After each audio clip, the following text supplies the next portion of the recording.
marching for better sanitation at their places of learning. These pupils say going to the toilets at their schools is a challenge. The biggest problems is that the toilets are kept locked most of the time because they don't work.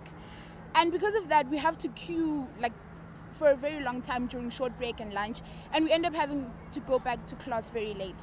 Currently, we're facing shortages of toilets because we're having 6 blocks. Of those 6 blocks, only 4 are working, and of those 4, and all of those 4 are under construction. There's a block that has been turned into a recycling area, we need that block, and there's a block that has no piping at all. Equal Education has now taken up the fight for better sanitation at schools. Last year we did an audit of about 11 schools in Tembisa. We found that in half of the schools there was 100 learners to one single working toilet in Tembisa schools. That's when we took on the sanitation campaign. Upon organizing around Gauteng, we realized that the crisis was not only in Tembisa schools but in all schools in Gauteng. The Gauteng Education MEC says the issue is being addressed. Well, we're at what we can call pit latrines and bucket system of almost 7 schools.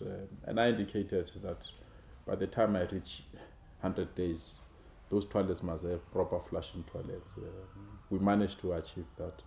And when I arrived here, I was told there was no budget for sanitation.